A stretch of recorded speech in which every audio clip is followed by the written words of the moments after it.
Assalamualaikum warahmatullahi wabarakatuh. Selamat pagi siswa-siswi kelas 7 yang Bapak banggakan. Bertemu kembali dengan Bapak dalam mata pelajaran ilmu pengetahuan alam. Seperti biasa, sebelum kita mulai pembelajaran kali ini, kita buka bersama-sama dengan membaca basmalah. Bismillahirrahmanirrahim. Nah, sebelum Bapak menyampaikan materi pada pertemuan ke-9 ini tentang unsur, senyawa, dan campuran, Bapak akan menyampaikan tujuan pembelajarannya terlebih dahulu. Adapun tujuan pembelajarannya adalah yang pertama, peserta didik diharapkan mampu menjelaskan perbedaan unsur, senyawa, dan campuran. Baiklah, langsung ke materinya, yaitu unsur, senyawa, dan campuran. Terlebih dahulu kita bahas pertama adalah unsur. Berdasarkan jenis partikel penyusunnya, zat diklasifikasikan atau dikelompokkan menjadi 3 bentuk, yaitu yang pertama adalah unsur. Unsur adalah zat tunggal yang tidak dapat diuraikan menjadi zat-zat lain yang lebih sederhana melalui reaksi kimia biasa. Bagian terkecil dari unsur adalah atom. Unsur dapat diuraikan melalui reaksi penembakan atau fisi menjadi unsur lain. Unsur akan tetap mempertahankan karakteristik aslinya. Misalnya, emas yang digunakan untuk melapisi bangunan seperti kubah masjid atau tugu Monas mempunyai sifat sama dengan emas yang berupa biji emas dan emas batangan. Jadi, sifat emas tidak berubah meskipun berubah bentuk. Emas merupakan salah satu contoh unsur yang ada di sekitar kita. Unsur dibedakan menjadi 2 macam, yaitu unsur tunggal dan molekul unsur. Unsur tunggal merupakan unsur yang keberadaannya dapat berdiri sendiri sehingga penulisannya cukup ditulis sesuai lambang unsurnya. Contoh argentum, Ag, perak, aluminium, Al, dan arum, Au, emas.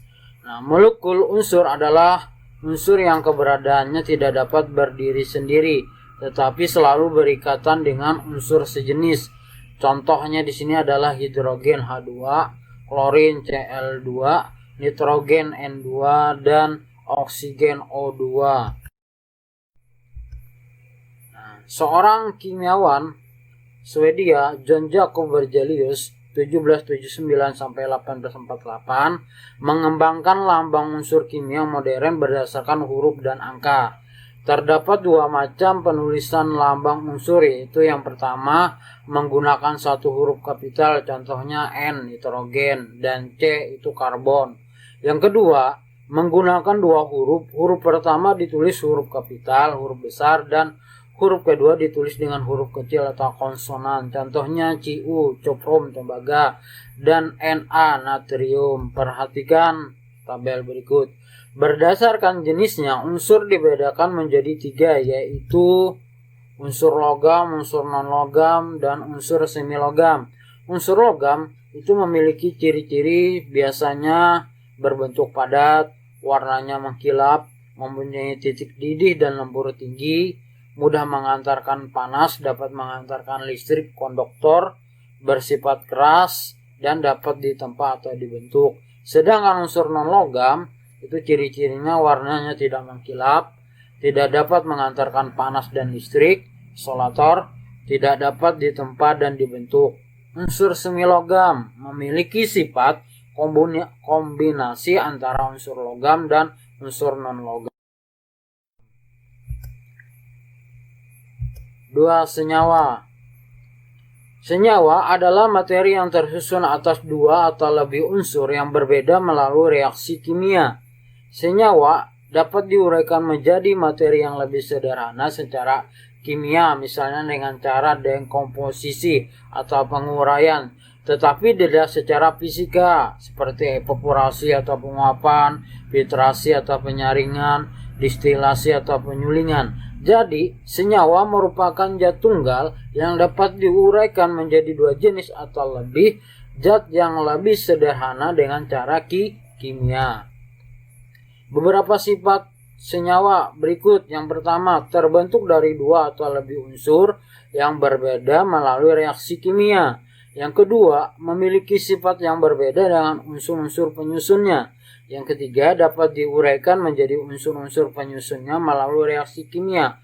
Yang keempat, unsur-unsur penyusunnya memiliki perbandingan tetap. Yang kelima, pembentukannya memerlukan atau melepaskan energi. Itu adalah senyawa. Tabel nama senyawa, rumus kimia, atom penyusun dan nama unsur penyusun. Nama senyawa amonia, rumus kimianya NH3.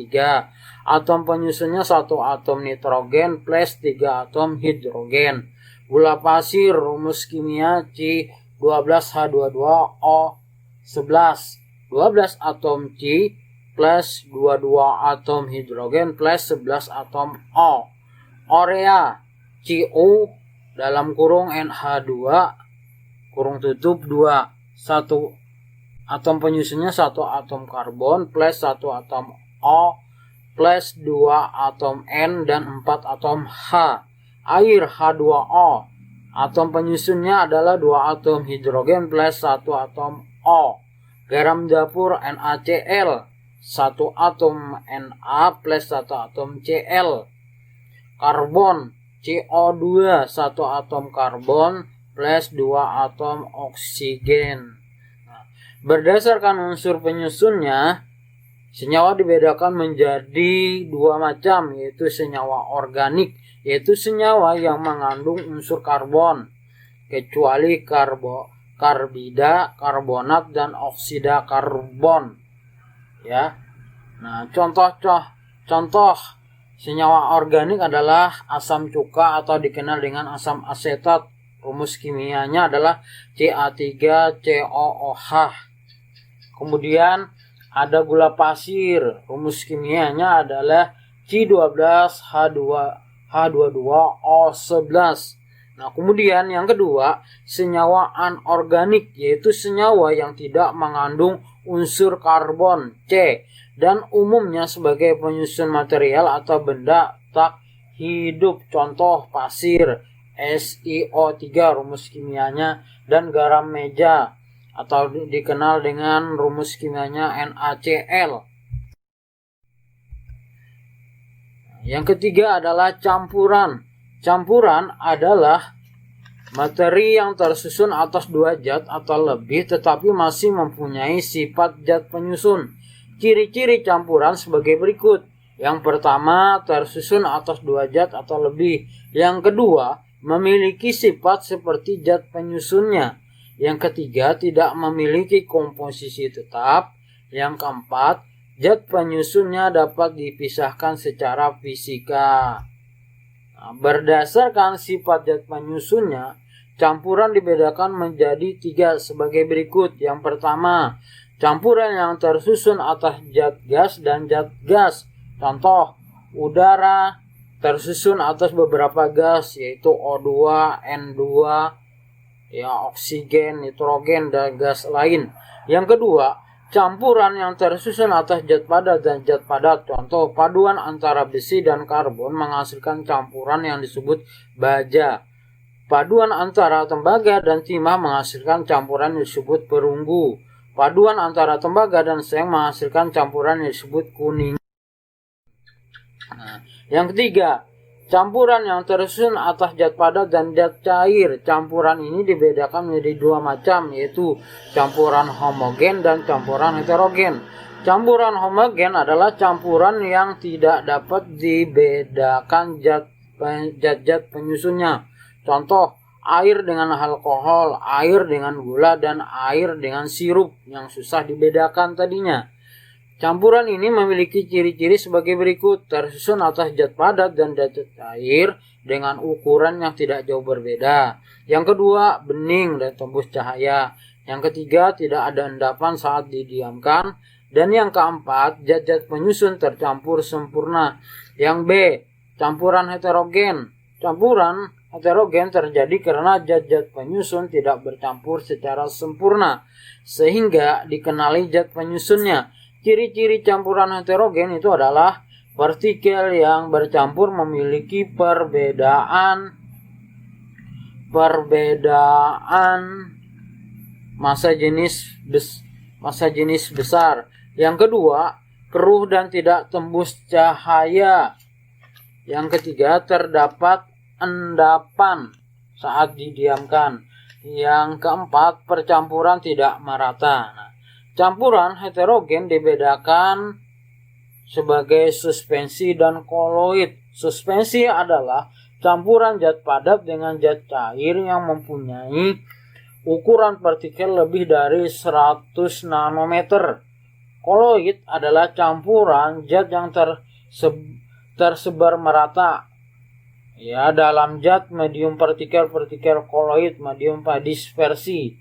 Partikel koloid mempunyai ukuran 1 sampai 100 nanometer. Pasir dalam air merupakan contoh suspensi, sedangkan darah, susu, dan asap dikategorikan sebagai koloid. Demikianlah materi yang dapat Bapak sampaikan kali ini. Kurang lebihnya Bapak mohon maaf. Semoga apa yang Bapak sampaikan tadi bisa bermanfaat, bisa dipahami, bisa dimengerti, dan dipelajari kembali. Bapak tutup pembelajaran kali ini dengan membaca hamdalah. Alhamdulillahirabbil alamin. Assalamualaikum warahmatullahi wabarakatuh.